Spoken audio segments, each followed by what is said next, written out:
ॐ नमो भगवते वासुदेवाय। ॐ नमो भगवते वासुदेवाय। ॐ नमो भगवते वासुदेवाय। यः स्वानुभावम् अखिलं श्रुतिसारमेकम् आध्यात्मदीपम् अतितीर्षितां तमोऽन्धम् संसारिणां करुणयः पुराणगुह्यम् तं व्याससूनम् उपयामि गुरुमुनीनाम्। नारायणं नमस्कृत्य नरं चैव नरोत्तमं देवीं सरस्वतीं व्यासं ततो जयमुदीरये। श्रवणतां स्वकथा कृष्ण पुण्यश्रवणकीर्तिनः हृदयन्तस्थो हि अभद्राणि विदुनोति सुहृत्सताम्। नष्टप्रायेषु भद्रेषु नित्यं भागवत सेवया भगवती उत्तम श्लोके भक्तिर्भवति नैष्टिकी। श्रवणतः श्रद्धया नित्यं गृणतश्च स्वचेष्टितम् कालेन नातिदीर्घेण भगवान् विशते हृदि। कृष्णाय वासुदेवाय देवकी नंदनाय च नंदगोपकुमाराय गोविन्दाय नमो नमः। नमः पंकजनाभाय नमः पंकजमालिने नमः पंकजनेत्राय नमस्ते पंकजांग्रिये। जय श्री कृष्ण चैतन्य प्रभु नित्यानंद श्री अद्वैत गदाधर श्रीवासादि गौर भक्त वृंद। हरे कृष्णा कृष्णा कृष्णा हरे हरे हरे राम राम राम हरे हरे। हरे कृष्णा कृष्णा कृष्णा हरे हरे राम राम राम हरे हरे। हरे कृष्णा कृष्णा कृष्णा हरे राम राम राम हरे हरे।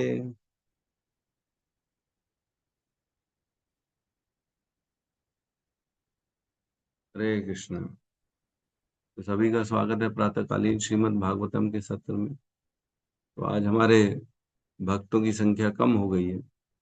आज लगता है सब छुट्टी मना रहे हैं संडे को, है ना। तो यद्यपि भागवतम की कभी छुट्टी नहीं होनी चाहिए, क्योंकि रोज सुनना अति आवश्यक है ना। जिसकी निष्ठा होगी वो रोज सुनेगा, जिसकी निष्ठा नहीं होगी वो नहीं सुनेगा, है ना। भागवतम ही ऐसी जो है स्वयं साक्षात भगवान है, जो हमारा हृदय और शुद्ध कर देता है, जिससे हम भगवान का दर्शन कर सकते। कहते हैं श्रीमद् भागवतम के लिए, प्रलयम ही गमिष्यन्ति श्रीमद् भागवतम ध्वनि कले दोषा इमे सर्वे सिंह शब्दात वृका इवह। अर्थात श्रीमद् भागवतम महापुराण की कथा और उसकी दिव्य ध्वनि का गान होने पर कलयुग के जितने भी भयानक पाप, दोष और कष्ट हैं, वे सब तुरंत वैसे ही नष्ट हो जाते हैं जैसे जंगल में एक शेर की दहाड़ सुनकर सियार और भेड़िए डर कर भाग जाते हैं। ये कह रहे हैं श्रीमद् भागवतम के लिए, क्या कह रहे हैं? प्रलयम ही गमिष्यन्ति श्रीमद् भागवतम ध्वनि कले दोषा इमे सर्वे सिंह शब्दात वृका इव। जो कलयुग के सभी दोष हैं, पाप हैं, कलयुग में व्यक्ति विचलित है, व्यक्ति में बेचारा अधर्म कर रहा है, न चाहते हुए भी अधर्म कर रहा है व्यक्ति, है ना। तो कलयुग के जितने भी कलमश भरे पड़े हुए हैं, जहां देखो वहां कहीं ना कुछ काम क्रोध लोभ मोह मद मात्सर्य चल रहा है। टीवी देखो तो कुछ ना कुछ गंदे विचार आ रहे हैं, पिक्चर देखो तो गंदे विचार आ रहे हैं। अरे कहाँ देखें, क्या करें, जहां जा रहे हैं वहां कुछ ना कुछ पाप है। खुद से भी पाप हो जा रहा है, अनजाने में भी पाप हो जा रहा है। क्या करोगे, कलयुग के इतने सारे दोष हैं। लेकिन कह रहे हैं अगर कलयुग के दोषों से बचना है तो श्रीमद् भागवतम की ध्वनि ऐसी है, उसकी कथाएं ऐसी हैं, जैसे सिंह दहाड़ता है जंगल में और सारे के सारे जीव जंतु बाकी पशु पक्षी भाग जाते हैं। वैसे ही श्रीमद् भागवतम की दहाड़ ध्वनि से सभी कलयुग के पाप जो होते हैं, कलमश जो होते हैं, वो भाग जाते हैं। अरे वो तो ऐसे रोज हम जब श्रवण करते हैं तो हम कलयुग से बचे रहते हैं। लेकिन जो रोज श्रवण नहीं करेगा वो कलयुग से कैसे बचेगा? कलयुग तो सदा प्रहार कर रहा है अपना, और दिन भर चौबीसों घंटे लगा हुआ है। कैसे मैं इसका पतन करा दूं, कैसे इसको मैं पतित बना दूं, कैसे इसके अंदर गंदे भाव डाल दूं, कैसे इसको काम क्रोध लोभ मोह मद मात्सर्य में फंसा दूं। उसका काम ही यही है, उसकी ड्यूटी यही है। और हम अगर अपनी बुद्धि से काम नहीं करेंगे तो प्रकृति हमसे काम करवा लेगी, है ना। ये माया प्रकृति है, तीन गुणों की प्रकृति है। वो हमें फंसा के अपने हिसाब से काम करा देती है। और हम स्वतंत्र नहीं हैं, हम बिल्कुल भी स्वतंत्र नहीं हैं। और हमको पता ही नहीं पड़ता है कि हम प्रकृति के हिसाब से काम करते जाते हैं। तो जो बद्ध अवस्था में व्यक्ति है, जिसने आध्यात्म का ज्ञान ग्रहण नहीं किया है, उसका जीवन कैसा है? उसका जीवन केवल और केवल तीनों गुणों के द्वारा और जो प्रारब्ध है उसके अनुसार उसका जीवन चलता है। वह अपने जीवन में स्वतंत्र नहीं होता। उसके सारे कार्य, उसके सारे कर्म फल, उसकी सारी इच्छाएं प्रकृति के अनुसार संचालित होती हैं। और वह काम करता है और वो सोचता है कि मैं कर रहा हूं। एक मेरे सामने प्रश्न आया था, है ना, कि अरे, आप बोलते हो कि जीवन जीना चाहिए, भगवान का नाम जप करना चाहिए, और सपोज करो कोई ऐसे खानदान में पैदा हो रहा है, मांस काटने वाले के जो है, जो उसके घर में कोई पैदा हो रहा है बच्चा, तो उसको कौन सिखाएगा कि ये तुम गलत करो? वो तो बचपन से गलत कर रहा है। तो इसमें कैसे उसकी स्वतंत्रता आ गई? उसको तो कुछ खबर ही नहीं है। कैसे समझे हम कि कोई जो है स्वतंत्र है भी कि नहीं? उसको तो कोई ज्ञान ही नहीं। उसका तो पूरा जीवन उसी मांस काटने में निकल जाएगा, उसको कोई बताने वाला ही नहीं रहेगा। आप बताते हो भगवत गीता पढ़ो, मांस मत खाओ, ये मत खाओ, मदिरा मत पियो, तो आप लोग अपनी बात बताते हो। कुछ लोग होते सुनते हैं, लेकिन बेचारे ऐसे लोगों की तो कोई गतीच नहीं है। क्या करेंगे वो लोग? क्या माने हम? क्या भगवान उनसे वही कराना चाहता है? क्या उनको मौका भी नहीं देना चाहता है भगवान कि एक बार तुम जो है शुद्ध बन जाओ? तो इस प्रकार के प्रश्न का उत्तर आता है जो 5 श्लोक भगवत गीता 5.14, उसमें कहते हैं, न कर्तृत्वम न कर्माणि लोकस्य सृजति प्रभु, न कर्म फलम संयोगम स्वभावस्तु प्रवर्तते। कह रहे हैं, शरीर रूपी नगर का स्वामी देहधारी जीवात्मा न तो कर्म का सृजन करता है, न लोगों को कर्म करने के लिए प्रेरित करता है, न ही कर्म फल की रचना करता है। यह सब तो प्रकृति के गुणों द्वारा ही किया जाता है। क्या कह रहे हैं? कह रहे हैं जो कर्म जो है, जो देहधारी जीवात्मा है, जो हमारे अंदर की जीवात्मा है, वो किसी भी कर्म को नहीं करती है। ना तो कर्म का सृजन न करती है, ना ही कर्म के लिए किसी को प्रेरित करती है, और ना ही कर्म के फलों को भोगती है। ये तो प्रकृति के द्वारा ऑटोमेटिक कराया चला जाता है, और उसको पता ही नहीं पड़ता। उसको लगता है मैं कर रहा हूं। जैसे एक फैक्ट्री है, सपोज करो, है ना, जिसमें पोल्ट्री फार्म है, उसमें चूजे पैदा हुए, छोटे छोटे जो बच्चे होते हैं मुर्गे के, वो पैदा होते हैं। वो उसी फैक्ट्री में देखे जाते हैं, जो है, फिर उसके बाद उनको भेज दिया जाता है खाने पीने वाली एरिया में। वहाँ खाएगा पिएगा, वहाँ उनके ऊपर जो है दिन रात उनको जो है लाइट दी जाएगी, उनको दवाई दी जाएगी, और उनको बड़ा किया जाएगा। और उसके बाद जब बड़े हो जाएंगे तब उनको बेचने के लिए डाल दिया जाएगा। तो इसमें क्या होता है, उनका फिक्स रहता है कि उनके साथ क्या होना है। सबको पाला इसीलिए जाता है ताकि उनको बड़ा करके उनको काट दिया जाए, इसीलिए पल रहे हैं। उनका प्रारब्ध फिक्स है, और वो अपने प्रारब्ध को ही भोग के इस संसार से चले जाएंगे। उनके हाथ में कोई स्वतंत्रता नहीं है क्या कोई स्वतंत्रता? बेचारे छोटे से केज में अंदर रहते हैं, और उसी में पलते हैं, उसी में खाते हैं, उसी में जीवन बिताते हैं, और अपना आखिरी में चले जाते हैं कसाई खाने में। वहां उनका गर्दन कटता है, मांस निकलता है, और उसको बेच दिया जाता है। तो ये इनका जीवन फिक्स है, और ऐसे ही इनको जीना है। इसमें कोई भी भेद नहीं किया जा सकता। वैसे ही व्यक्ति अपने जीवन में जब पैदा होता है मनुष्य, वो अपने प्रारब्ध को लेके आता है, सुख और दुखों को लेके आता है, और वह सुख दुख उसके पूर्व जीवन की इच्छा के अनुसार इस जीवन में उसको दिए जाते हैं। पूर्व जन्म में जो इच्छा करेगा उस इच्छा के अनुसार ये जीवन उसको दिया जाएगा। अगर पूर्व जन्म में उसने इच्छा करी कि मैं गाय काटूं, सपोज करो कोई मुसलमान था पूर्व जन्म में, उसने इच्छा करी अरे गाय मांस खाना चाहिए, है ना, ये करना चाहिए, उनके इस्लाम इस्लाम के हिसाब से उसने इच्छा करी, तो अब अगले जीवन में वह इच्छा पूरा करने के लिए उसी कुल में उत्पन्न होगा और वही कार्य करेगा, और वही कार्य करते करते करते करते वह अपनी गति को, क्योंकि उसने इच्छा वही प्राप्त करी थी, इच्छा करी थी तो इच्छा अनुसार उसको फल मिल गया, अब वह उसी को पूरा करेगा। उसके हाथ में स्वतंत्रता नहीं है, जैसे एक चूजे के हाथ में स्वतंत्रता नहीं होती है, वह कार्य अपने हिसाब से नहीं कर सकता, उसका प्रारब्ध लिखा हुआ शुरू से, वैसे ही हर व्यक्ति का प्रारब्ध लिखा हुआ शुरू से। लेकिन जो दिव्य ज्ञान के संपर्क में आ जाता है, जो किसी वैष्णवों के संपर्क में आ जाता है, जो कोई भगवत गीता, भागवतम, भगवान के नाम, भगवान के प्रसाद, इनके संपर्क में आ जाता है, तो भगवान उसको एक मौका देते हैं कि तेरा प्रारब्ध जो फिक्स है, तू कुछ नहीं कर सकता। हम बंधे हुए हैं, हमारे हाथ पैर सब बंधे हुए हैं, हम न देख सकते न समझ सकते, बद्ध अवस्था इसी को कहते हैं। वो जो केवल इच्छा हम लेके आए हैं, जो संस्कार लेके आए, उसके अनुसार अपने जीवन को जिएंगे, और उसके बाद हम मर जाएंगे, जो फिक्स है पहले से।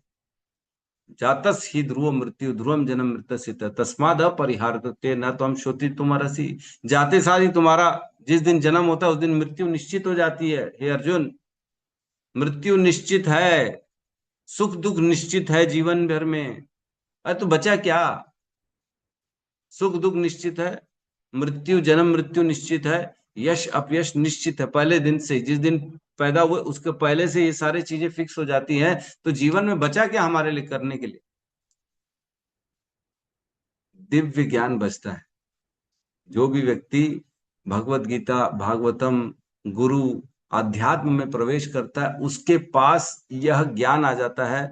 वह देख पाता है पूरे संसार को कि सारे लोग केवल और केवल प्रारब्ध के अनुसार जी रहे हैं और उसके सुख दुखों को भोग रहे हैं। लेकिन मैं अब चूंकि भगवान की भक्ति में आ गया हूं, तो मैं ये देख सकता हूं कि हम, जो हमारा प्रारब्ध पहले से ही डिसाइडेड था, उस अब इस जीवन में नई इच्छा करके भगवान के ज्ञान को प्राप्त करके अब हम उस जो ऑटोमेटिक सारी चीज फिक्स थी उससे हट के बाहर आ रहे हैं। चूजा जो अगर पोल्ट्री फार्म में फंसा हुआ है, कभी गलती से उसकी एक किसी की जाली खुल गई और वो स्वतंत्र हो गया और वहां से निकल गया उस पोल्ट्री फार्म से, रात के समय सपोज करो गलती से किसी ने एक जाली खोल दी और एक जो मुर्गा था वो बाहर निकल गया, अब वो बाहर स्वतंत्र स्वच्छंद अब इस संसार में विचरण करने लगा, तो अब उसके प्रारब्ध बदल गए कि नहीं बदल? किसको क्या मालूम था किसका, किसको स्वतंत्रता मिलेगी किसको नहीं मिलेगी? लेकिन जब अगर उसकी जाली खुल गई, तब उसने इच्छा से बाहर निकल गया, प्रयास किया उसने, अब वो वहां से भाग रहा है पोल्ट्री फार्म से और बच के बाहर निकल गया, अब वह जंगलों में घूम रहा है। तो अब उसका प्रारब्ध वो नहीं है कि जो वो कटने वाला था, अब वह अब अपनी स्वतंत्रता से जीवन जिएगा, और वो देख भी पाएगा कि कैसे मैं वहां पे बंधा हुआ था, कैसे मैं वहां पे एक ही रूटीन में चल रहा था, रोज खाना रोज पीना वहीं रहना, एक केज में रहना, लेकिन अब मैं स्वतंत्र हो गया हूँ, बाहर आ गया हूँ, स्वच्छंद हूँ, अब अपने दिमाग से अपनी बुद्धि से काम कर सकता हूँ। वैसी हमारा जीवन भी होता है, सब लोग जी रहे हैं, सब लोग का जन्म हो रहा है, सब लोग खा रहे हैं, सब लोग पी रहे हैं केवल सुख के लिए और दुख भोग रहे हैं और बाद में मर जा रहे हैं। सबका एक ही पैटर्न है, लेकिन जो भक्ति करता है वो इससे बाहर निकल जाता है और वो अपने लिए नया स्थान बनाता है, इस जन्म मृत्यु के चक्र से बाहर निकलता है, वो भगवान की भक्ति करता है, भगवान का नाम जप करता है, वो आध्यात्म को देखता है, सभी बद्ध अवस्थाओं दूसरे जीवों को देखता है, कैसे वो केवल एक ही काम कर रहे हैं, जो उनका भाग्य है उनको भोगना, और कुछ उनके हाथ में नहीं है। जो श्रीमद् भागवतम भगवत गीता पढ़ता है, सुनता है, वो अपने कर्मों को नष्ट करता है। उसको मौका दिया जाता है कि ठीक है, तेरा जो प्रारब्ध है, सुख दुख क्यों होते हैं, पाप और पुण्यों के कारण होते हैं, तो तुम अपने पापों को खत्म कर सकते हो भगवान का नाम जप करके। यथा एधांसी समिद्धो अग्नि भस्मसात कुरुते अर्जुन, ज्ञान अग्नि सर्व कर्माणि भस्मसात कुरुते तथा। जिस प्रकार सूखी हुई लकड़ी को एक अग्नि जो है जलाकर भस्म कर देती है, उसी प्रकार भगवान का ज्ञान, भगवान का नाम हमारे समस्त पापों को जला के राख कर देता है। जो नाम लेगा, जो भगवान के ग्रंथ पढ़ेगा, भक्ति करेगा, वो अपने प्रारब्ध से, अपने पूर्व पापों से छुटकारा पाएगा और उसको जीवन में जो आने वाले दुख हैं वो खत्म हो जाएंगे। दुखों को या तो भोगो, या तो दुखों को काटने के लिए भगवान का नाम जप करो। दो ही रास्ते हैं, केवल और केवल दो रास्ते, और कोई रास्ता नहीं है। और ना अन्यथा, ना अन्यथा, ना अन्यथा, और कोई रास्ता नहीं। या तो शरीर से भोगो प्रारब्ध को, जो हमारे प्रारब्ध में बचपन से हम लेके आए, जन्म के पहले ही हम सुख और दुख, पाप और पुण्य को लेके आए हैं। उसको या तो पाप और पुण्य, पाप के आधार पे हमें दुख मिलता है, पुण्य के आधार पे सुख मिलता है जीवन में। या तो सुख और दुख भोगो जो जीवन जिसके लिए मिला है, या तो भगवान का नाम जप करके उन पापों को खत्म करने का मौका है हमारे पास। बहुत जघन्य पाप करके बैठे हैं हम सब, फिर भी भगवान की करुणा होती है, भगवान की कृपा होती है कि चलो ठीक है, एक इसको मौका दिया जाता। जीवन जो है, मनुष्य जीवन बहुत दुर्लभ है ना। सुदुर्लभ मनुष्य तन पावा, सब ग्रंथन यही गावा। सब ग्रंथ यही बोलते हैं कि मनुष्य का जीवन सुदुर्लभ है। लेकिन क्या ऐसा दुर्लभ है, ऐसा करना क्या इस जीवन में? तो क्या केवल भोग करना है, केवल सुखों के लिए प्रयास करना है? क्या खाली इंद्रिय तृप्ति करते रहे? बड़ा घर बनाना है, पैसा कमाना है, अच्छे कपड़े पहनने हैं, अच्छा पीना है, अच्छा खाना है, अच्छे से रहना है, ये करने के लिए मिला क्या जीवन? खाली ये कभी बुद्धि में नहीं आता है। ये तो वैसे ही मिल जा रहा है। इसके लिए हम, हमारे प्रयासों से ये थोड़ी आ रहा है हमारे जीवन। आज सबके पास सुख उनके अनुसार अलग अलग है, किसी के पास अधिक है, किसी के पास कम है। सबके पास दुख अलग अलग है कि नहीं? किसने दिया ये? किसी ने तो दिया ना। किसी ने तो नाप के दिया ना, आपके जीवन में इतना सुख, मेरे जीवन में इतना सुख, किसी के जीवन में उतना सुख। किसी के जीवन में अत्यधिक ऐश्वर्य, किसी के जीवन में एकदम विफलता, जीरो। क्यों ऐसा? क्यों? क्योंकि ये हमारे कर्मों के अनुसार पहले से ही डिसाइडेड है। उसको क्या चेंज करोगे आप? हमारे हमारे हाथ में नहीं। हम बदल नहीं सकते अपने प्रारब्ध को, अगर जब तक हम भक्ति ना करें। भक्त ही एक ऐसा व्यक्ति है जो अपने भाग्य को बदल सकता है। और अन्य सभी को तो केवल भाग्य को भोगना ही पड़ेगा, और उनके पास कोई चारा नहीं है। जिस प्रकार चूजे के पास चारा नहीं है, उसका पूरा जीवन पोल्ट्री फार्म में जाएगा, और अंत में उसको कसाई घर में जाके मरना है। उसके पास कोई चारा नहीं है। है क्या उसके पास कोई चारा? और डिमांड कर सकता है कि अंदर पोल्ट्री फार्म में, अरे हमको मुक्त करो जी, हमको ये जीवन नहीं चाहिए। कितना भी प्रयास कर ले, उसको मरना ही पड़ेगा, उसको कसाई घर में जाना ही पड़ेगा, और उसका गला कटना ही है। और कुछ निश्चित, और कुछ है ही नहीं, उसका ऑप्शन ही नहीं।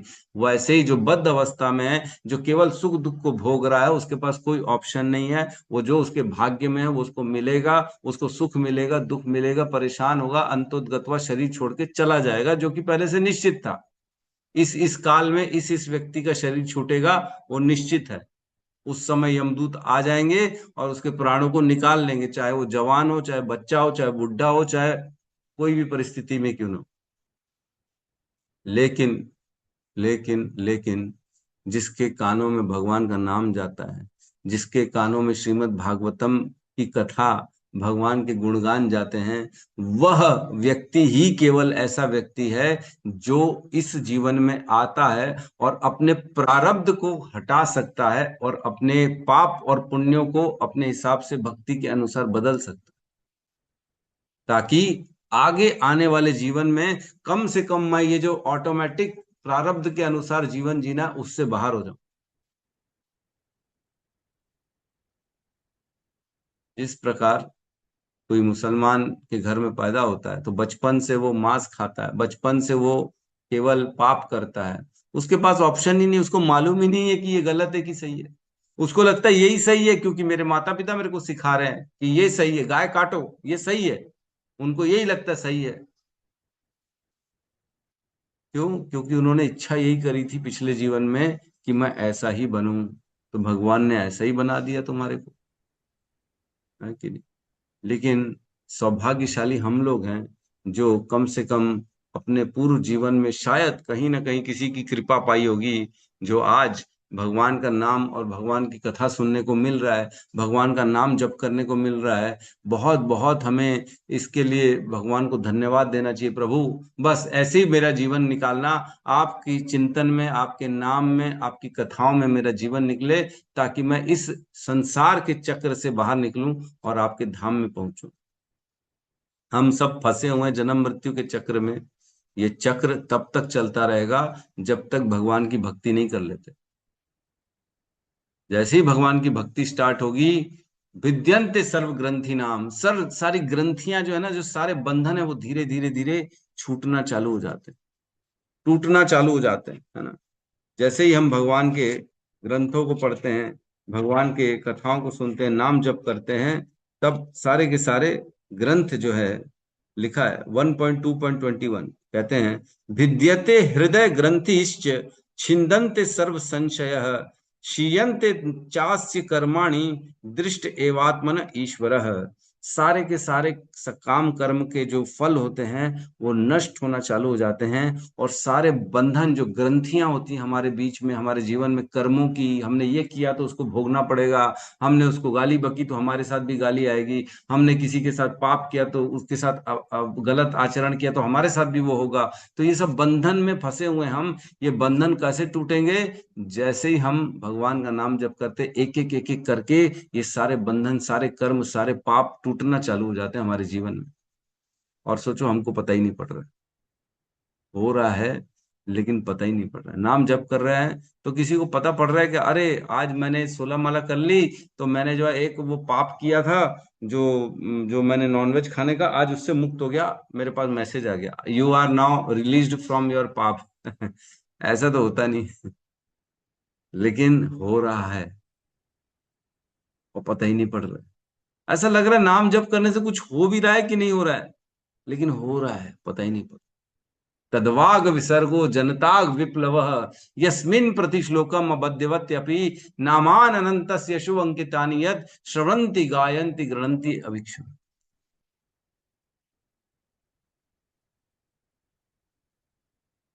तो जो साधु जन होते हैं, वो इसीलिए भगवान का श्रवन्ति गायन्ति गृणन्ति साधवः, जो साधु होते हैं ये इसीलिए भगवान का नाम सुनते हैं, भगवान का नाम बोलते हैं, और भगवान का नाम ही जपते हैं। क्यों? क्या मिल रहा है उनको, साधुओं को ऐसा करने से? हमको लग रहा है वो बेवकूफ हैं, वो लोग अपना काम धंधा छोड़ के क्या जाके हरिद्वार में, है ना, वृंदावन धाम में बैठे हैं और वो लोग नाम जप कर रहे हैं। क्या मिल रहा है उनको? ऐसे दाढ़ी बढ़ा के बैठे हैं, भगवा पहन के बैठे हैं, क्या मिल रहा है? हमको लग रहा है अरे उनके पास क्या पैसा नहीं होगा ना, निर्धन है बेचारे, करेंगे क्या, इसलिए जाके वहां बैठे हैं, भिक्षा कर रहे हैं, और खाली भगवान के भरोसे उनका जीवन चल रहा है। और हमारा जीवन तो हम मेहनत करके अच्छा बना रहे, समृद्ध कर रहे अपने आप को, अपने प्रयासों से हम अपने जीवन में सुविधा दे रहे हैं, अपने जीवन को मतलब ऐश्वर्य युक्त कर रहे हैं। और उनके पास क्या ऑप्शन नहीं क्या?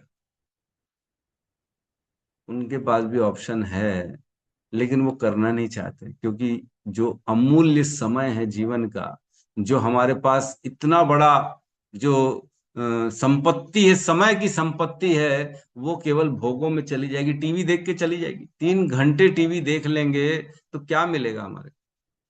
पिक्चर देखने गए 3 घंटे, क्या मिला?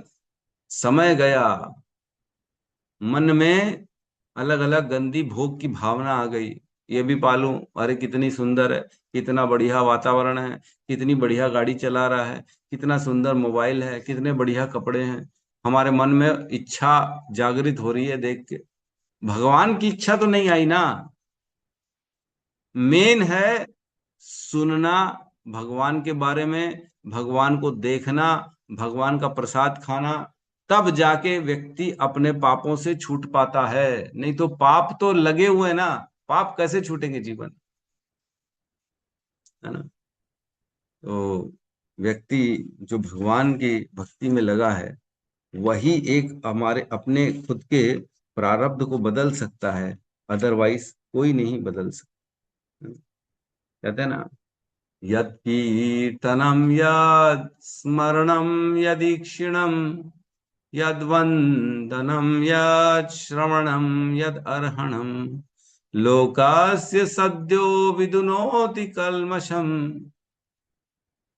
लोकस्य सद्यो विदुनोति कल्मषम तस्मै सुभद्र श्रवसे नमो नमः।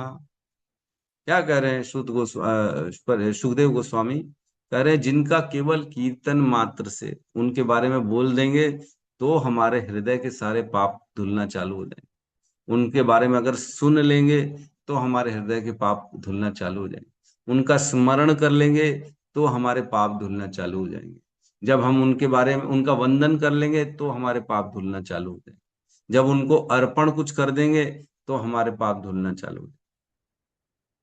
केवल उनका दर्शन करने मात्र से पाप धुलना चालू हो जाए। लोकस्य सद्यो विदुनोति कलमशम, सारे कलमश जो होते हैं, सारे के सारे कलमश जो होते हैं वो विदुनोति धुलना चालू हो जाते।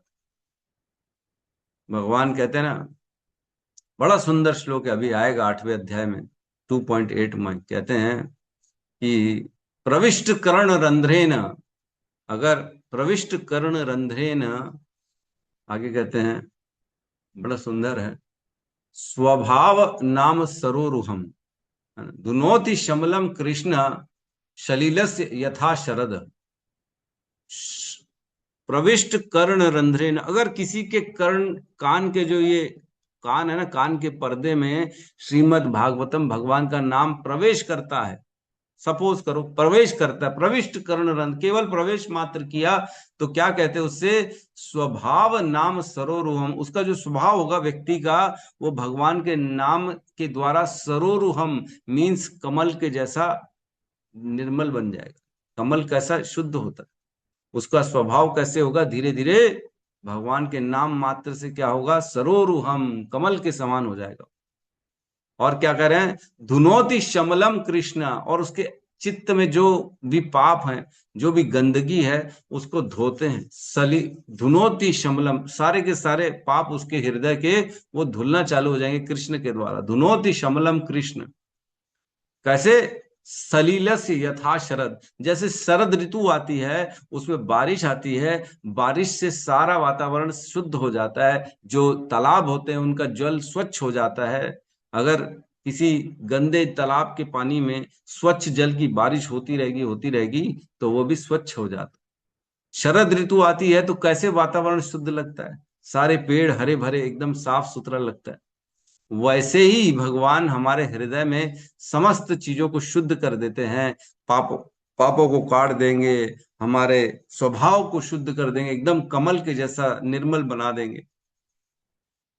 प्रविष्ट कर्ण रंध्रे न, लेकिन प्रविष्ट करना चाहिए, कर्ण कानों में प्रवेश तो करे, तब तो, प्रवेश ही नहीं करेगा। हम तो क्या जो है संसार का पॉप गाना सुनेंगे, हम तो वो सुनेंगे दारू वाले गाने, पार्टी वाले गाने। अरे प्रभु आप लोग ये क्या सुनते हो प्रभु, वो इंग्लिश गाना चल रहा है उनके में, उनको मजा आ रहा है उसमें, वही गांव में सुनेंगे, नाचेंगे, डांस। अरे तुम केवल गाना बदल लो ना, नाचना तो है उसमें, क्या नाचो, भगवान के कीर्तन में नाचो, तो कम से कम कुछ परिवर्तन तो आएगा जीवन में, कुछ पाप तो खत्म होंगे, कुछ तो उद्धार होगा हमारा। यही नहीं समझते हैं लोग, उनको लगता है नहीं नहीं, हम तो केवल जो है ना एडवांस कर रहे हैं, मॉडर्न जमाना आ रहा है, हम एडवांसमेंट में हैं। तो आज की बड़ी दुविधा है, लोगों के बीच में इतना बड़ा कंफ्यूजन है कि भक्ति क्यों करते हैं, है ना। लोगों को लगता है जो भक्त हैं ये लोग भावुक हैं। अरे इनका मन भगवान में लग गया है ना, इसलिए इनको उसमें मजा आता है। उनको क्या लग रहा है, मजे के लिए ये भक्ति कर रहा है। और हमको मजा कहाँ आता है? हमको तो संसार में खाने पीने में मजा आता है। तो ठीक है ना भैया, तुमको वहां मजा आता है तुम वो करो, हमको मजा यहाँ पे आता है तो हम ये करते हैं। अरे भैया, क्या भक्त मजे के लिए कर रहा है? अपने आनंद के लिए भक्ति कर रहा है? क्या मजा आ रहा है 3 बजे उठ के? माता जी को, हिमांशी माता जी 3 बजे उठ जाती है हमारे, सुबल प्रभु, आनंदायनी माता जी 3, 3:30, 4 बजे उठ जाते हैं सब लोग। नाम जप कर रहे, एकांत में बैठ के मच्छर काट रहे हैं, है कि नहीं? तकलीफ चल रही है, नींद आ रही है, आंखें बंद हो रही हैं, इसमें क्या मजा आ रहा है? कोई आनंद आ रहा है? कोई मजा आ रहा है क्या? मजा तो नहीं है ना। लेकिन ये मालूम है कि आज अगर ये कर लेंगे तो कल हमारा जीवन आनंद से भरा रहेगा। आज तकलीफ जो है इसको सहन कर लें तो कल हमारा जो भविष्य है वो बहुत ही सुखमय हो जाएगा। क्योंकि आज इसको करने से मात्र जो है व्यक्ति अपने आप को शुद्ध कर लेगा, और जब शुद्ध हो जाएगा तो भगवान के धाम जाएगा, इस जन्म मृत्यु के चक्र से बाहर हो जाएगा, इस पाप सुख दुख से परे हो जाएगा वो व्यक्ति। उसको भगवान के चरण में सर्वदा आनंद मिलेगा, वहां शाश्वत जीवन जिएगा भगवान के धाम में, जहां पे वैकुंठ, किसी भी प्रकार का कुंठ नहीं है।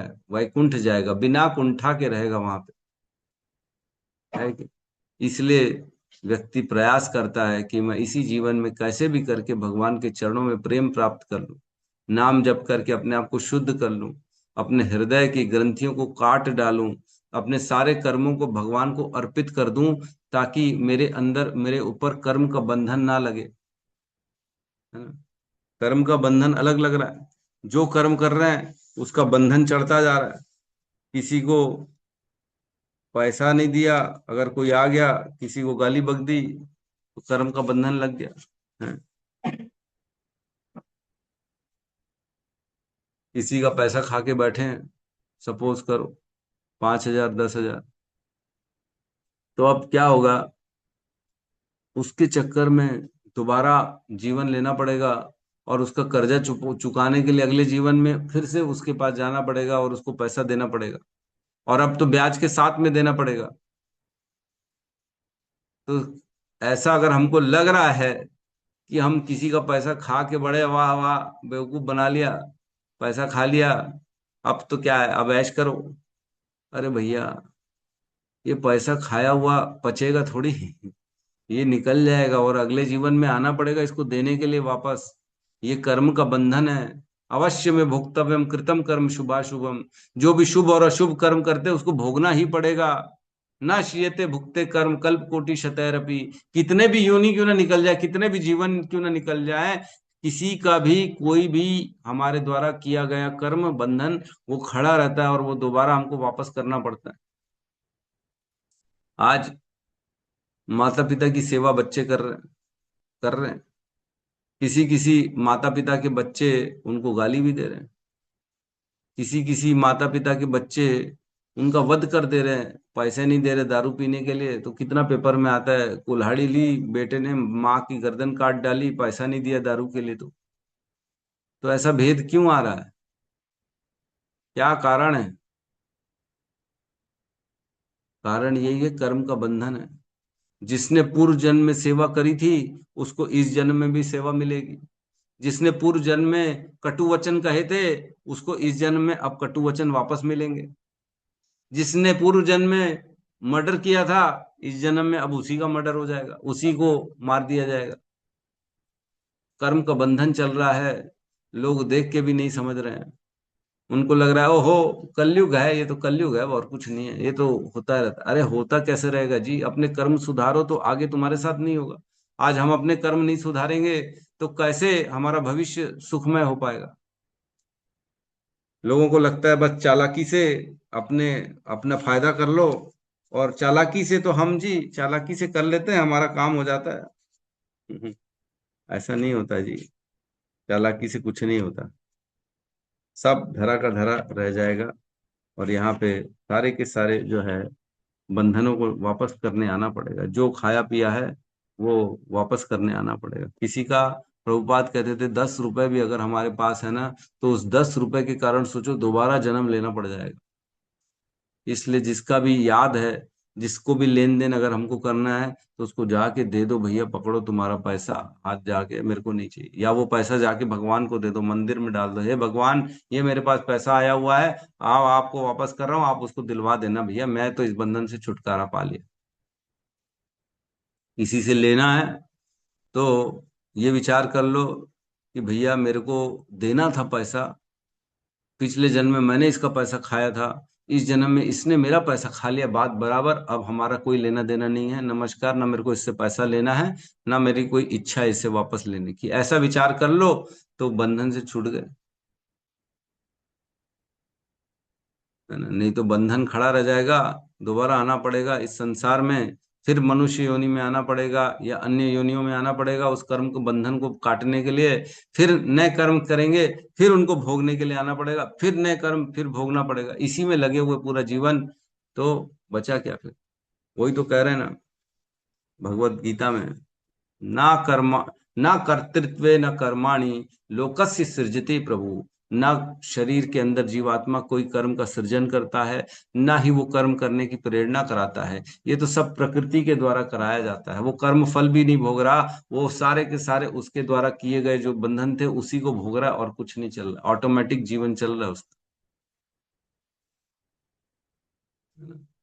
अपने आप को मौका मिला है, बहुत बड़ा मौका है मनुष्य जीवन, कि हम इस संसार में जो भी हमसे गलतियां हुई हैं, जो भी पाप हुए हैं, जो भी बंधन है हमारे, उन सबको काटें और शुद्ध हो जाएं, और इस संसार से शुद्ध होके वापस जाएं। है ना? कैसे होगा?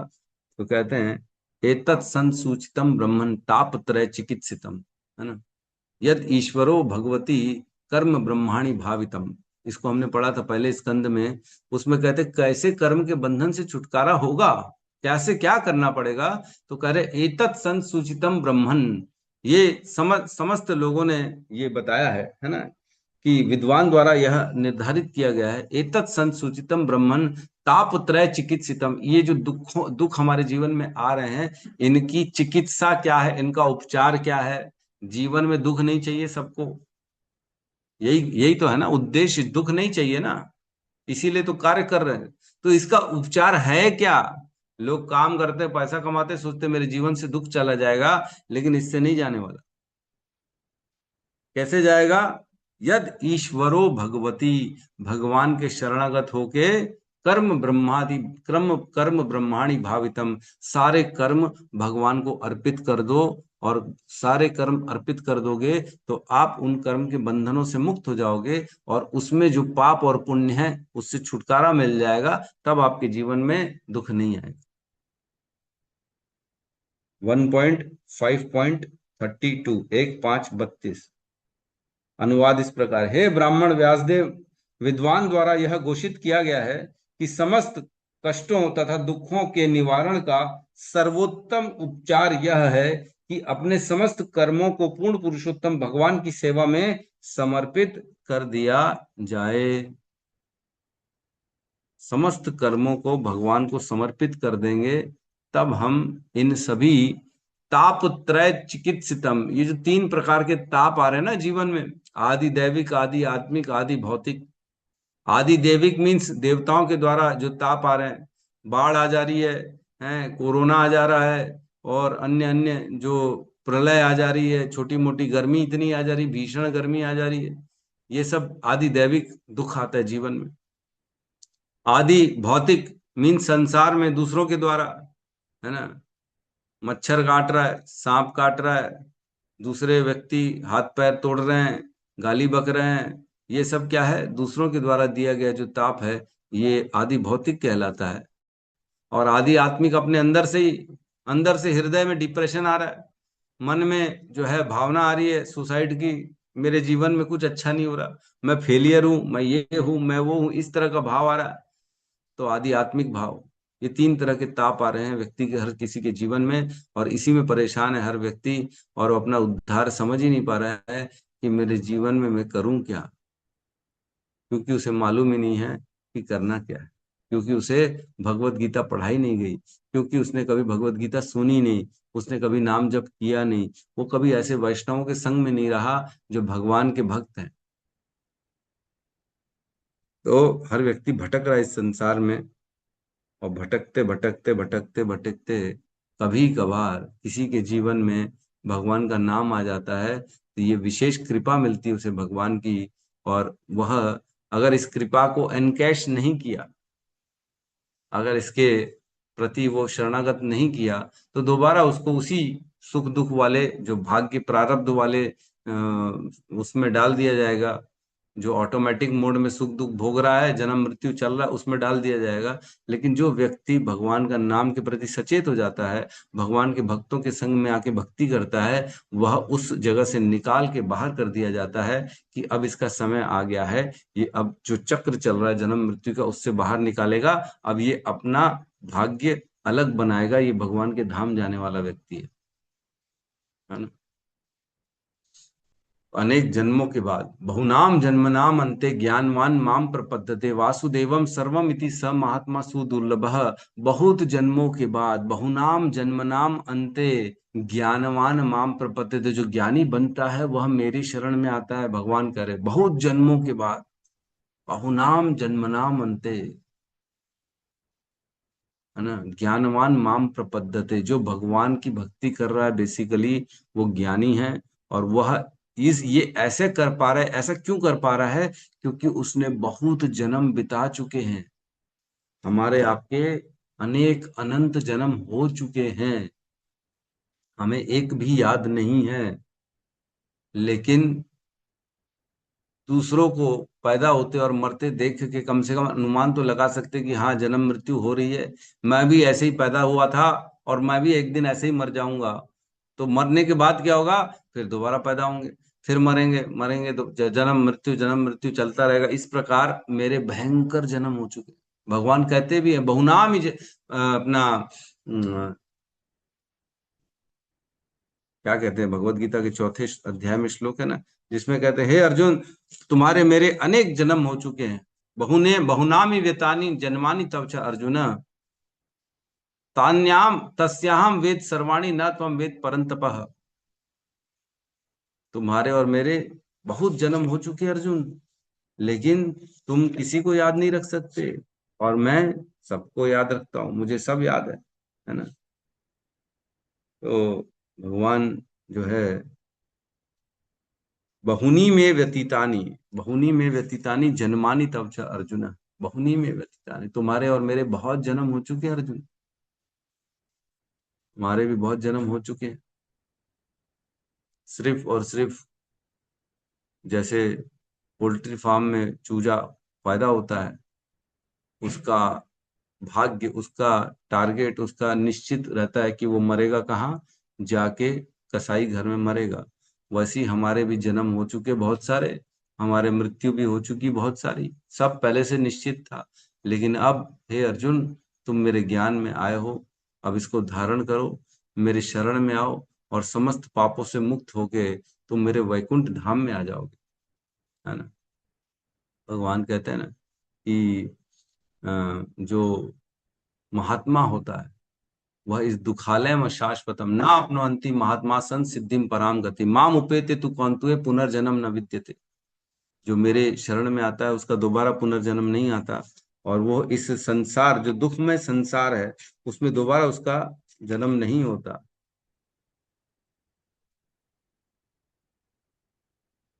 माम उपेत्य पुनर्जन्म दुखालयम अशाश्वतम ना अपनुवंती महात्मान सन सिद्धिम पराम गति, उसको परम गति मिल जाती जो महात्मा है, क्योंकि वो मेरी शरण में आया है। और वो दोबारा इस दुखालयम अशाश्वतम जीवन में दोबारा इस संसार में नहीं आएगा, क्योंकि उसने सिद्धि प्राप्त कर लिया मेरा नाम जप करके और मेरा कीर्तन करके, मेरी भक्ति करके। तो हमको भगवान के शरण में जाना चाहिए। माम उपेत्य पुनर्जन्म दुखालयम शाश्वतम, अगर दोबारा इस चक्र में नहीं जाना है तो भगवान की भक्ति करनी पड़ेगी, यही एक मौका है। यही तो प्रहलाद महाराज करते थे अपने दोस्तों को, 5 साल की बच्चे से, 5 साल की उम्र से, कौमरम आचरित प्रज्ञा, भगवान बचपन से भगवान की भक्ति करो। कौमरम आचरित प्रज्ञा धर्मान भागवत नहीं है, सुदुर्लभ मनुष्य जन्म तदपि ध्रुवम अर्थदम। ये दुर्लभ है मनुष्य जीवन, लेकिन इससे अर्थ साबित हो सकता है। इसका यूज करके हम इस संसार से बाहर निकल सकते हैं, भगवान की भक्ति करके इस जन्म मृत्यु के चक्कर से बाहर निकल सकते हैं।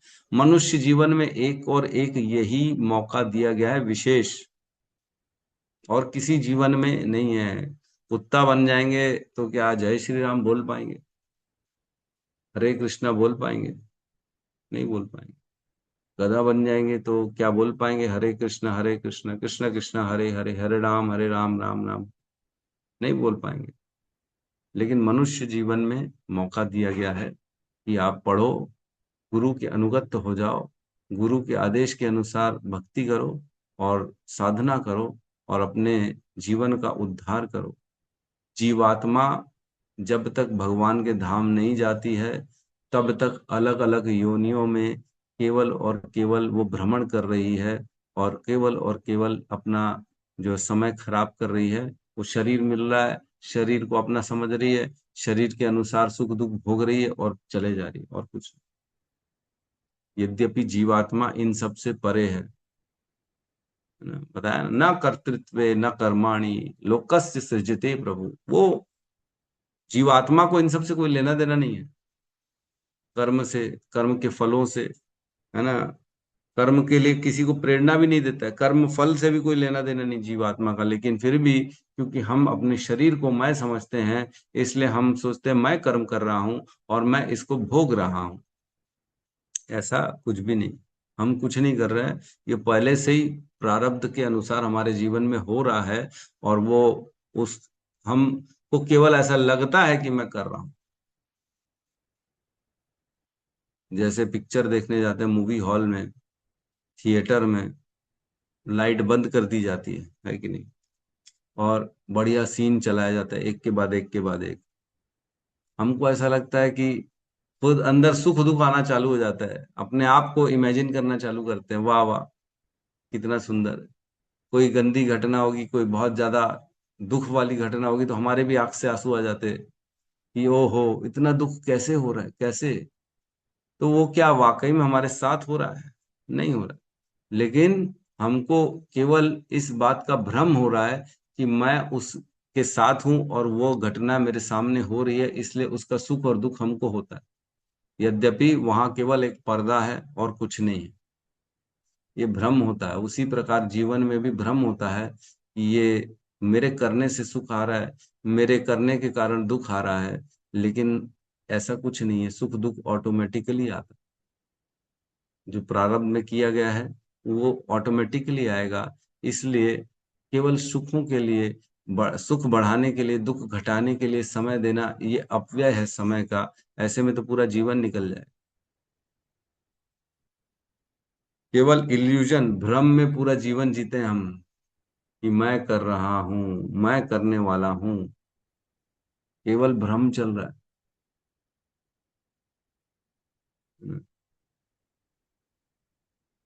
ठीक है। किसी का कोई प्रश्न है तो हम ले सकते हैं। यश शर्मा जी कहिए।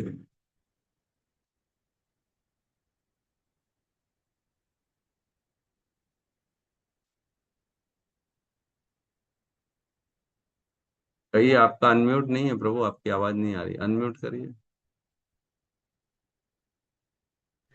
भूल जाते नहीं हो हैं। रही? हाँ बोलिए। साष्टांग दंड कर रहा हूं प्रभु जी, हाँ प्रभु पहले जी तो। कर दो।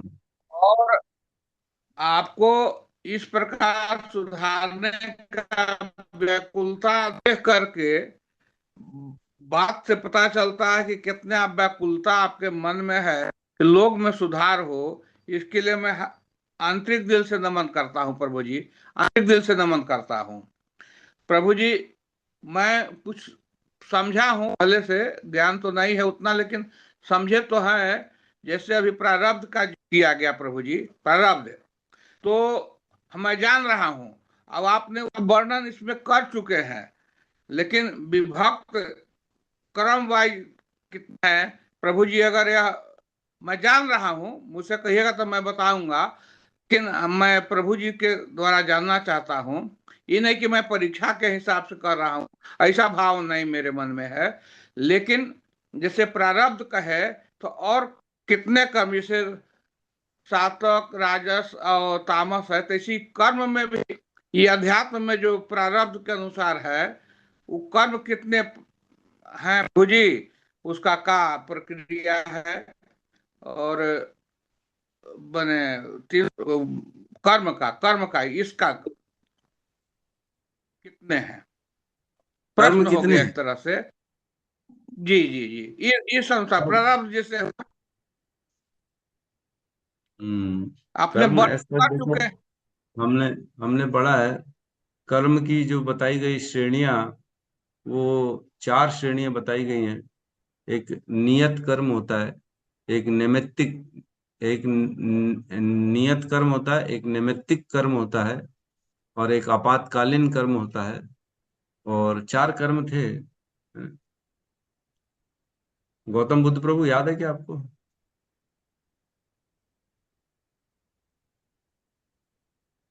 हम्म नैनित्य कर्म। नैनित्य। हाँ, नैमित्तिक कर्म जिसे कहते हैं, और निमित्त कर्म, नैतिक कर्म कहते हैं, और नैमित्तिक कर्म कहते हैं। और एक होता है आपातकालीन। 3 प्रकार के कर्म बताए गए थे हमारे शरीर, हमारे जीवन में, है ना? फिर जी कुछ कहना प्रभु जी, चाहते हम, थे? हाँ हाँ, प्रभु जी, कहिए। कहना चाह रहे हैं, आपने तीनों कर्म का वर्णन प्रभु जी कर चुके हैं। इस कथा में हम्म हम लोग को समझाने के लिए तीनों का वर्णन कर चुके हैं।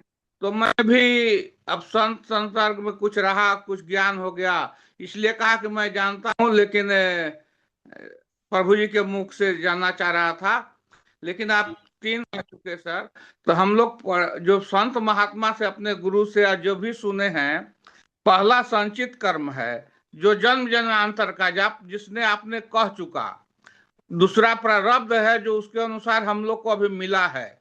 और तीसरा है क्रियामान, जो हम लोग कर रहे हैं या करवा रहे हैं प्रभु जी। ये 3 कर्म का हम जानते हैं। तो संचित कर्म के अनुसार जन्मों जन्मांतर का, अब आपने तीनों का वर्णन प्रभु जी कर चुके हैं, तीनों का वर्णन कर चुके हैं इस कथ में अभी। इसमें गौर से सुन हम्म रहा था, तो संचित कर्म जो है जन्म जन्मांतर का है, जो उसके अनुसार फिर प्रारब्ध मिलता है, प्रारब्ध भाग में। अब भाग में तो मिल गया, मनुष्य जन्म मिल गया। अब क्रियमाण में शुरू होता है कि मैं क्या कर रहा हूं। क्रियमाण, अब मेरा तो ड्यूटी है कि मैं नहीं कर नहीं, रहा इसको हूं। हम जो है ना एक और नाम से जानते हैं। हमने एक श्लोक पढ़ा था, प्रारब्ध अप्रारब्ध फलम पापम कूटम बीजम फलेन मुखम क्रमणेव ही प्रलीयन्ते विष्णुर भक्ति आत्मनः। उसमें ये जो आप बताए हैं, इसका पूरा गहराई से हमने वर्णन किया है। 3 प्रकार के ये जो कर्म हमने जो किए हैं, उसके फल होते हैं अप्रारब्ध के रूप में, जो हमारे पास रहते हैं। एक होता है प्रारब्ध, और एक होता है कूटम, और एक होता है बीजम। ये 4 प्रकार से ये मिलते हैं। तो ठीक है, इसमें एक एक्चुअल में प्रवृत्ति होती है, एक कर्म नहीं होता, एक प्रवृत्ति होती है, इसलिए 3 ही माने गए हैं। ठीक है, आप एकदम सही कह रहे हैं। लेकिन इसकी गहराई से हमने बहुत बार चर्चा करी है। तो संचित बोल लो, चाहे उसको जो है इस प्रकार का, तो मतलब अलग अलग जगह अलग अलग नाम लिए गए, लेकिन है एक ही चीज। जैसे रामचरितमानस में पढ़ेंगे, तो वो सिंचित असिंचित इस तरह से बताया गया है। और इधर पे भागवतम में पढ़ेंगे तो प्रारब्ध अप्रारब्ध और कूटम बीजम, इस 4 नाम से उसको जाना जाता है। तो इस प्रकार का वर्णन हमने ऑलरेडी किया हुआ है, बिल्कुल है। आपका व्याकुलता देख करके प्रभु जी, अब हमको लगता है कि आप कितने सुधार पा रहे हैं। लेकिन प्रयास तो करना ही है। और चीज नया आपसे तो सुन लेते हैं। अभी तक मैंने वैकुंठ का संधि विच्छेद नहीं किया था, तो आज जान गया कि वै मैंने अलग हो गया, कुंठा मैंने कुंठित हो गया। उसी को जब नहीं है तो वैकुंठ हो गया। आज मैं अब दिमाग में बैठा लिया कि वैकुंठ से कहते हैं। अरे दंडवत प्रभु वाह जी, वाह। समय लिया, उतना जानकारी तो है प्रभु जी ने। जुड़े हुए हैं, जुड़े हुए हैं, पीठ पर डटे हुए हैं। हाँ, अच्छी बात है, अब दूसरों को भी बोलने का मौका देना चाहिए। यस, हाँ प्रभु नीलम जी, यही माता जी यही बोलिए। बीमारी हरे कृष्णा प्रभु ये जी, बीमारी दंडवत है। प्रणाम। हरे कृष्ण। यस। कोटि कोटि प्रणाम प्रभु जी। हाँ तो जी माता जी। मैं ये बोल रही थी कि जो भी आपने आज क्लास में जितने भी श्लोकास बताए हैं, चाहे वो भगवत गीता के हैं या किसी के भी है, क्या उसको आप ग्रुप में आप डाल देंगे, सारे श्लोक जो हाँ भी वो थे? तो हमारे है ना, सत्यम प्रभु एक्सपर्ट है, वो सब डाल ही देते हैं। खासकर जो आपको आपने सबसे स्टार्टिंग में एक श्लोका बताया था ना, सबसे स्टार्टिंग में एक श्लोका थी। हाँ हाँ हाँ कौन हाँ, वो भी मैं भी आ रहा था माता जी। कौन सा श्लोक बताया था? शुरू अनुवाद में जो बताओ। कि बाघ दहाड़ता है, नहीं बोले थे प्रभु जी हाँ कि अच्छा जी अच्छा, प्रभु यस जी, यस जैसे यस यस। शेर। हाँ हाँ यस यस, जी। जी प्रभु, सारे बाघ- श्लोक को आप प्लीज डाल दीजिएगा ग्रुप में प्रभु जी। हाँ तो सत्यम प्रभु आप सुन पा रहे हैं कि नहीं सुन पा रहे हैं? जी प्रभु है जी। ना? प्रलयम ही गमिष्यन्ति श्रीमद् भागवत ध्वनि कले दोषा इमे सर्वे सिंह शब्दाद वृका इवह। तो ये श्लोक है। अब कहाँ का श्लोक है ये तो आप ढूंढ के डाल दीजिए, है ना? मेरे पास तो लिखा हुआ है। नहीं ये ठीक है, भागवतम का नहीं है। एक बार 1.2 श्लोक रिपीट पॉइंट। करेगा प्रभु जी। प्रलयम ही गमिष्यन्ति श्रीमद् भागवत ध्वनि। प्रलयम ही गमिष्यन्ति श्रीमद् भागवतम ध्वनि कले दोषा इमे सर्वे सिंह शब्दाद वृका इवह। तो ये श्लोक है। जी प्रभु। ठीक है, यस सुरभि माता जी कहिए। हरे कृष्ण प्रभु जी, दंडवत प्रणाम। नाम माता जी। प्रभु जी मेरा क्वेश्चन है कि प्रभु जी, चार मुख्य संप्रदाय होते हैं जैसे कि ब्रह्मवाणी संप्रदाय, श्री संप्रदाय, रुद्र हम्म। संप्रदाय, संप्रदाय। हम हमारे संप्रदाय में जब भागवतम पढ़ते हैं तो वो ब्रह्मा जी ने भगवान के बारे में बताया है और फिर गुरु परंपरा चल रही है। तो अलग अलग हम्म। संप्रदाय में जैसे कि श्री संप्रदाय में लक्ष्मी जी बताती होंगी, तो उनका हाँ भागवतम होता होगा। नहीं नहीं, देखो पुराण तो 18 पुराण केवल और केवल वेदव्यास जी ने लिखा है। लेकिन जो है उनको ज्ञान उस संप्रदाय में लक्ष्मी जी के ज्ञान को श्रेष्ठ माना जाता है। अन्य अन्य जैसे उसमें भी आज जैसे श्री संप्रदाय है ना। तो श्री संप्रदाय में अब कहते हैं, ये मेरे ख्याल से प्रेमानंद महाराज श्री संप्रदाय के हैं, मेरे को ऐसा पता नहीं ठीक से, मैं नहीं जानता। नहीं प्रभु लेकिन जी, वो प्रेमानंद जी महाराज श्री संप्रदाय के नहीं है, अनिरुद्धाचार्य जी हैं श्री संप्रदाय के। और अनिरुद्ध अनिरुद्ध आचार्य, देवकी ठीक है। नंदन ठाकुर जी वो निम्बार्क संप्रदाय के हैं। हाँ तो जैसे भागवतम में ही प्रसंग आएगा ना, जब चार कुमार का प्रसंग आता है, चार कुमार पूरे ज्ञान का वर्णन करते हैं। तो उस ज्ञान के आधार पे उनके संप्रदाय चलता है। लक्ष्मी जी जो ज्ञान देती हैं उस ज्ञान के आधार पे वो संप्रदाय चलता है। हमारा संप्रदाय ब्रह्मा जी के ज्ञान के आधार पर चलता है। तो शिव जी ने भी ज्ञान दिया, ऐसा नहीं कि नहीं ज्ञान दिया है, सबने अपने अपने लेवल पे ज्ञान दिया है। तो हम उनकी क्या ज्यादा चर्चा करते नहीं है ना। हमारा क्योंकि हम उस संप्रदाय से नहीं है, इसलिए वो क्या कर रहे हैं क्या नहीं कर रहे हैं और उनका कितना मतलब जो चला आ रहा है गुरु परंपरा में कितना कैसे कहाँ से क्या बदला हुआ, मेरे को इसकी जानकारी नहीं है। क्योंकि हमको क्या लेना देना उनके संप्रदाय से। लेकिन उनको वहां से ज्ञान मिलता है, जैसे हमको ब्रह्मा जी से मिला उनको वहां से। भगवत गीता उनके में भी है, भागवतम उनके में भी है, वो अन्य पुराणों को भी मानते हैं। हम अन्य पुराणों को नहीं पढ़ते ज्यादा। ठीक है माता जी। जी प्रभु जी, प्रभु जी मतलब बेसिक जो ज्ञान है भगवान के बारे में वो तो सबका सिमिलर ही होता होगा ना। हाँ बेसिक जैसे भगवत गीता सबका सिमिलर है, उसमें कोई भेद नहीं है। लेकिन उसका तात्पर्य हर व्यक्ति अलग अलग, जैसे हमारा शीला प्रभुपाद ने जो भगवत गीता दी हम उसको पढ़ते हैं। अब उनके में जो उनके संस्थापक आचार्य जो भी रहे हैं, जैसे जैसे कुमार संप्रदाय में निम्बारकाचार्य, उनकी जो टीकाएं होंगी वो उनको पढ़ेंगे। और उसके अनुसार वो अपने जीवन को अपने भक्ति में जीवन को चलाएंगे, है ना। उन्होंने जो बोला है वो काम वो करेंगे। हमारे को जो शीला प्रभुपाद ने बोला है हम वो काम करते हैं। जो इवन ब्रह्मा जी, हमारे में तो स्वयं भगवान चैतन्य महाप्रभु आए, तो जो उन्होंने मंत्र दिया हम उसका उच्चारण करते हैं। उनके में कुछ और मंत्रों का उच्चारण करेंगे वो लोग।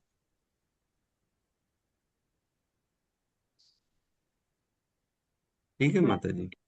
जी हरे कृष्ण प्रभु। हरे कृष्ण। तो ऐसा है कि वो भी ऑथर मतलब ऑथेंटिक है, चारों संप्रदाय चार ही संप्रदाय जो है वो ऑथेंटिक है। और जो भी उन संप्रदाय में अपने भक्ति में जीवन को आगे बढ़ाता है, तो वह नहीं लेंगे, श्रीमद् नहीं लेंगे, ये चले। अपने जीवन को उद्धार कर सकता है, तो उसमें कोई त्रुटि नहीं है। लेकिन हमारी संप्रदाय में इतना स्पष्ट है सारी चीजें, इतना आसान है। श्रीमद् मतलब भगवत गीता, भागवतम, अन्य अन्य संप्रदायों में मैं तो ज्यादा जाता नहीं, लेकिन मेरे को नहीं लगता इतना आसान होगा जितना श्रील प्रभुपाद ने हमको आसान भक्ति दे दी है। वहां पे कहीं ना कहीं कुछ ना कुछ और भी जो है परेशानियां हो सकती हैं, मैं तो जानता नहीं। लेकिन मेरे को ये बड़ा आसान लगता है श्रील प्रभुपाद का, इसलिए हम इसको फॉलो करते हैं। और इसमें निश्चित है भगवान की प्राप्ति। और स्वयं चैतन्य महाप्रभु आए, इसलिए इससे बेटर और हो क्या सकता है। यस सत्यम प्रभु कहिए। तो जी कोई क्वेश्चन नहीं, एक बार वो श्लोका चेक कर लीजिए चैट बॉक्स में, यही वाला है ना तो कंफर्मेशन। मैंने देखा आपने सही डाला हुआ है, वो बराबर है। ये है, प्रलयम ही गमिष्यन्ति श्रीमद् भागवतम ध्वनि कले दोष इमे सर्वे सिंह शब्दात वृका इव। ये श्रीमद् भागवत महापुराण महात्म अध्याय 2 श्लोक 62 ऐसा लिखा है आपने, बहुत सुंदर। हाँ यही है। तो एक ये माता जी अनीशा राय माता जी ये कह रही, how can I join WhatsApp group. तो माता जी आप अपना नंबर दे दीजिए, आपको ग्रुप में जोड़ दिया जाएगा, हमारे व्हाट्सएप ग्रुप में। तो उसमें सारे श्लोका, सारी चीजें, रियलाइजेशन, क्वेश्चन आंसर सब आप कर सकते हैं, उसमें मिल जाएगा आपको। आप अपना नंबर अगर चाहें तो अभी टाइप कर दीजिए, सत्यम प्रभु जोड़ देंगे आपको हमारे ग्रुप में। आप कहाँ से हैं माता जी, अनीशा राय माता जी?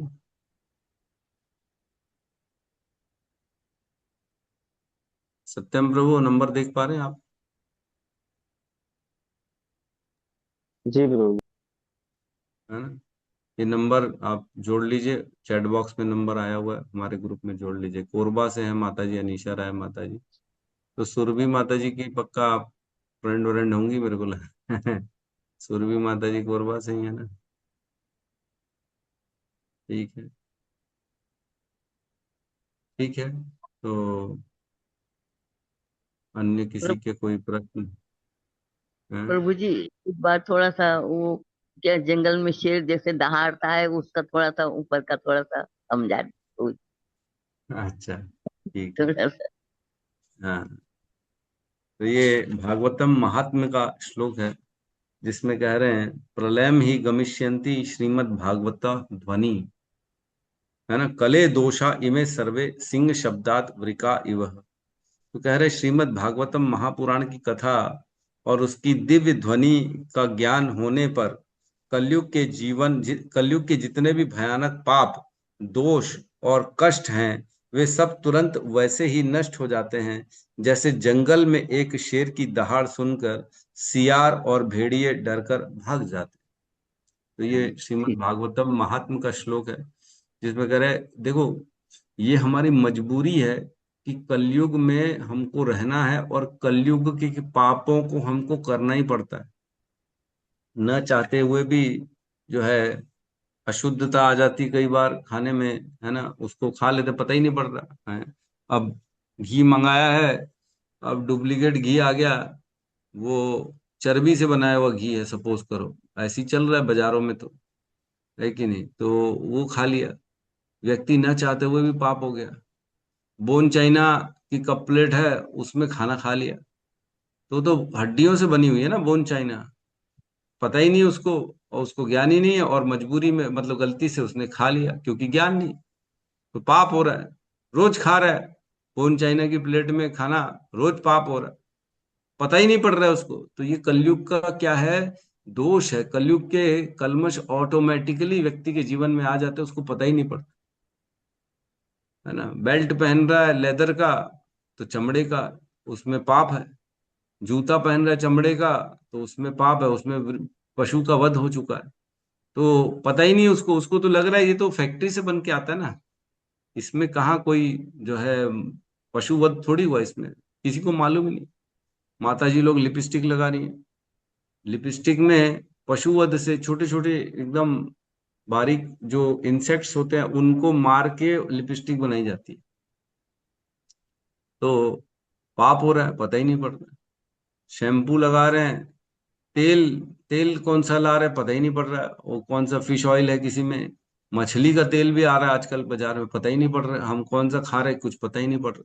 तो कलयुग में जो होता है अज्ञान के कारण, है ना, और मजबूरी के कारण बहुत सारे ऐसे पाप हो जाते हैं हमको पता ही नहीं पड़ते हैं। तो इतने सारे पाप व्यक्ति कलयुग में करता है, लेकिन श्रीमद् भागवतम की ध्वनि से क्या होता है, उस व्यक्ति के जीवन में ये सारे के सारे पाप ऐसे भग जाते हैं, जैसे शेर शेर दहाड़ता है तो सब सारे छोटे मोटे पशु पक्षी पक्षी भग जाते हैं, वैसे ही सारे दोष सारे पापों से व्यक्ति मुक्त हो जाता है कलयुग के, जब वो श्रीमद् भागवतम की शरण में आता है। तो जिसका रोज का श्रवण है, जो सदा श्रीमद् भागवतम की शरण में है, उसके पास जीवन में कोई पाप नहीं बच जाता, वो समस्त पापों से मुक्त हो जाता ठीक है। है। ठीक है जी माता जी, ठीक है। बहुत बहुत धन्यवाद। धन्यवाद। धन्यवाद। ठीक है, तो सभी भक्तों को बहुत बहुत धन्यवाद। एक्चुअल में बहुत ज्यादा हम सौभाग्यशाली हैं जो हम रोज श्रवण कर पाते हैं, है ना? जी जो नहीं प्रभु जी। श्रवण कर पा रहे हैं वो कलयुग के प्रकोप से दूर हो जा रहे हैं। क्या हो रहा है, दिन भर माया भी लगी हुई है हमारे पीछे, है ना, और हम अपने प्रयास करके अपने आप को भगवान की शरण में ले जाना चाहते हैं, लेकिन पीछे से खींच रहे हैं ना माया, कलयुग, ये सब खींच रहे हैं हमारी टांग को। अरे नहीं जा सकता यार, तू मत जा, बैठ बैठ हमारे साथ रहो तू। वो खींच रहे हैं हमारे को दिन रात, और हम अपने शक्ति से प्रयास कर रहे हैं, नहीं नहीं मैं भागवतम सुनूंगा, नाम जप करूंगा, मैं प्रसाद पाऊंगा, निकलने दो निकलने दो। वो कर रहे नहीं नहीं बैठ, पिक्चर दिखाते तेरे को, हैं खिलाते पिलाते तेरे को आराम से एसी में बिठाते, छोड़ ना क्या करेगा। तो दोनों के बीच में हमारा जो है ना, जूझ रहे हैं हम बैठ के, कभी कोई जीतता है कभी कोई जीत जाता है। जिसकी निष्ठा भगवान के भागवतम में होगी, तो वो सदा भगवान के भागवतम को चुनेगा, और वो इन सब चीजों से मुक्त होता चला जाएगा। लेकिन जिसके अंदर इतनी निष्ठा नहीं है, जो अभी परिपक्व नहीं है, जिसने श्रद्धा भी डेवलप नहीं करी है, क्योंकि समय लगता है ना कलमशों को, ये एक ऐसा ग्रेजुअल प्रोसीजर है। जितना जितना शरणागति, जितना जितना श्रवण, उतना उतना शुद्धि, और उतना उतना भगवान की शरणागति बढ़ती जाएगी। फिर प्रेम बढ़ेगा, फिर सेवा बढ़ेगी भगवान की, उसमें आनंद आने लगेगा, संसार की चीजों से दूर होता चला जाएगा। तो धीरे धीरे धीरे धीरे धीरे बढ़ता है। तो जितनी कम श्रद्धा, उतना दोनों में फंसा रहेगा। अच्छा ये करूं कि वो करूं, सो जाता हूं, कौन उठेगा, छोड़ो आज छुट्टी मार देते हैं, कल सुन लेंगे। तो ये क्या है, श्रद्धा भी छोटी है, अभी बहुत कच्ची श्रद्धा है। तो श्रद्धा धीरे धीरे परिपक्व बढ़ती है, तब व्यक्ति के अंदर निष्ठा आती है, और जब निष्ठा आ जाती है ना, अनर्थ निवृत्ति और निष्ठा, इसके बाद फिर कोई बहुत ज्यादा परेशानी नहीं रहती। परेशानी कहाँ तक है, अनर्थ निवृत्तियों तक ही परेशानी। जब तक हमारे अनर्थ भरे पड़े हुए हमारे अंदर, कूटम बीजम जो पुराने संस्कार है पाप करने के, वो भरे पड़े हुए, वो कटने में टाइम लगता है उनको, है ना। तो वो धीरे धीरे धीरे धीरे वो, जैसे मैंने बताया ना, प्रविष्ट कर्ण रंध्रेन, जैसे ही कान में प्रवेश करते हैं तो धीरे धीरे क्या होता है, स्वभावम नाम सरोरुहम, धीरे धीरे भगवान का नाम क्या करता है, हमारे स्वभाव को कमल के जैसे बनाता है। धुनोति शमलम कृष्ण, धीरे धीरे भगवान कृष्ण स्वब्द होते हैं। सारे शमलम मीन्स पाप, काम क्रोध लोभ मोह सब धोते हैं। और सलील से यथा शरद, जिस प्रकार शरद ऋतु का जल एक साथ तो नहीं साफ कर पाएगा ना, एक बारिश में तो पूरा जल साफ नहीं होगा, भयंकर बारिश लगेगी तब जाके जल साफ हो पाएगा। एक अगर सपोज करो कांच के ग्लास में गंदा पानी लेंगे, उसमें साफ पानी डालते रहेंगे डालते रहेंगे डालते रहेंगे डालते रहेंगे, तो कितनी देर बाद पूरा पानी साफ होगा, थोड़ा समय लगता है, एकदम से तो नहीं होता है। तो जब बाल्टी भर के पानी ग्लास में जाएगा, साफ पानी, तब जाके जो पुरानी गंदगी वो सब बाहर निकल जाएगी, और शुद्ध पानी अंदर ग्लास में बच जाएगा, है ना। तब समय लगता है। तो वैसे ही धीरे धीरे धीरे धीरे श्रवण श्रवण करते करते करते करते एक समय आएगा जब हम पूर्ण रूप से शुद्ध बन जाएंगे, और सदा फिर भगवान का ही चिंतन करेंगे, और कुछ पसंद ही नहीं है, और कहीं आनंद आएगा ही नहीं। अभी भी हमारे बीच में ऐसे लोग हैं जिनको संसारी वार्ता में आनंद नहीं आता, पिक्चर नहीं देखते, टीवी नहीं देखते, न्यूज़पेपर नहीं पढ़ते। क्यों नहीं पढ़ रहे भाई, क्योंकि अब उसमें आनंद खत्म हो चुका है, अब उसमें आनंद नहीं आता। आता है क्या? अभी भी कौन देखता है क्या? पिक्चर जाता है क्या? 3-3 घंटा कोई देखता है? मेरे को तो 3-4 साल हो गए मेरे ख्याल से, मैंने तो पिक्चर नहीं देखी। मतलब मूवी थिएटर में जाके नहीं देखी। ऐसे बच्चे कभी घर में टीवी भी चलाते तो बचपुरी में बैठ जाता हूँ, लेकिन ऐसा मैं कोई स्पेशली बैठ के भाई पिक्चर जाना है देखने, ऐसा नहीं देखता। हाँ, नहीं कोई प्रभु देखता है? जी, सब सिनेमा पेपर हॉल न्यूज जाके पेपर देखा सब जाता है बंद क्या? नहीं। बंद हो गया आखिरी प्रभु जी। आखिरी पिक्चर तो वही देखे थे हम लोग, प्रहलाद महाराज की, मेरे घर महाअवतार नरसिंह। है कि नहीं? मैं वही थिएटर। बोलने जा रही थी कि प्रभु जी उसी को देखने के लिए गए थे पिक्चर हॉल। नरसिंह नरसिंह। ऐसा ऐसा लग रहा था हॉल में ही घुसे हुए बहुत टाइम। हरे कृष्णा हरे हरे कृष्णा हरे हरे कृष्णा कृष्णा हरे कृष्णा कृष्णा कृष्णा कृष्ण हरे कृष्ण हरे हरे राम हरे हरे राम राम हरे हरे राम राम राम राम राम राम हरे हरे। हरे कृष्ण कृष्ण ग्रंथ कृष्ण। राज श्रीमद् भागवतम की जय। जय जय समस्त भक्त वृंद की जय। जय जगत जय गुरु श्रील प्रभुपाद की जय। जय। जय। निताई गौर प्रेमानंदे हरि हरि हरि बोल। हरि हरि हरि बोल। हरि हरे बोल। कृष्णा प्रभु जी दंडवत कृष्ण प्रभु जी दंडवत प्रणाम। हरे कृष्णा प्रभु जी दंडवत प्रणाम। जय हरे वैष्णव दंडवत हरे प्रणाम। कृष्णा प्रभु जी दंडवत प्रणाम। बहुत बहुत धन्यवाद प्रभु जी। प्रणाम सभी हरे भक्त कृष्ण। प्रणाम। हरे साष्टांग प्रभु जी। प्रणाम प्रणाम हरे कृष्ण।